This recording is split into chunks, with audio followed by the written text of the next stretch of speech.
Again, I'm okay if they want to eliminate some cars. I mean, we kind of do that anyway as the point system goes on. The one thing that I'm not sure that I like, and again, this is all speculation because they haven't announced yet, but if it comes down to kind of a winner-take-all thing, one race, I'm not sure that I'm a big fan of that. Again, being a traditionalist, I think that maybe it should be a 3 or 4 race deal if they want to reset the points for the top 3 or 4 guys in the last 3 races. I'm good with that, but I don't really know how I feel about a winner-take-all race because there's too many things that can happen. I would hate for the guy who's been really the best car all year long to get a flat tire or something crazy happen and not be crowned the champion. So we'll wait and see what NASCAR says. I agree that I think that Chase needed a little bit of a tweak. They're headed in the right direction, but I just hope they don't do a winner-take-all final race because I don't think that's a good way to determine our champion.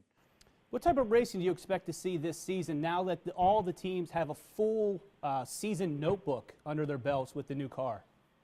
Well, I think we're going to see some surprises because, you know, that they've tweaked the aero on the cars a little bit. And whenever they do something like that, the team that reaches the edge of the envelope faster, it gets a little bit of an advantage. I think we're going to see something different at the mile-and-a-half track, some surprises. I know they've worked real hard to take the aero push or take the advantage away from the lead car. So we're going to have to wait and see. I think you're pretty much going to see a standard Daytona race coming up here in a couple weeks, which will be great. I think the Gen 6 car has been really good on the super speedway stuff. But as we get to the mile-and-a-halves, head off into Vegas and then perhaps even Phoenix, I think we're going to see some surprises. And we had some prominent drivers switch teams in this offseason. So do you expect to see any surprises as far as the way a surprise guy may be getting into the chase this year?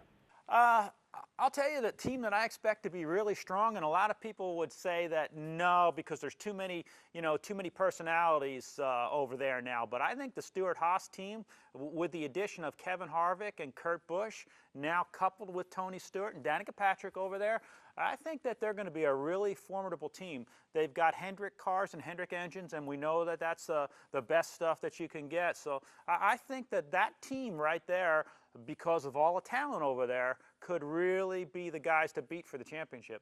So Ray, tell us about your new show that debuts tonight on Velocity.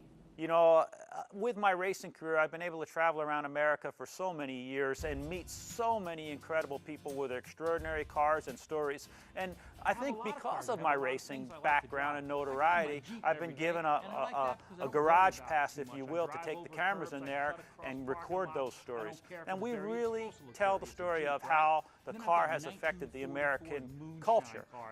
It's not really a restoration show or a mechanical show, even though we do get into those things. This is a show about America's history and how it relates to the timeline of the automobile, and the car was more than transportation. It had such a huge emotional connection to our lives, and we have found stories of how the roads and infrastructure was laid out in Long Island because of the cars.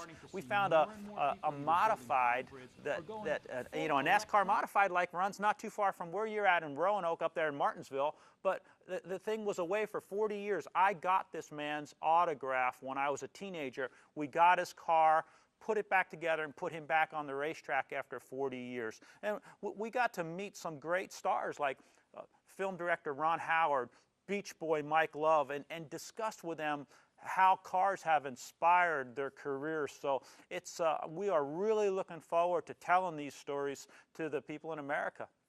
Fantastic stuff, Ray. We really appreciate you taking the time here on the Fox 21-27 Morning News. Well, thanks, and we appreciate you being on. Again, it premieres January 28th at 8 o'clock only on Velocity, so make sure you watch it. You got it. Great stuff, Ray. Thank you so much. Thank you.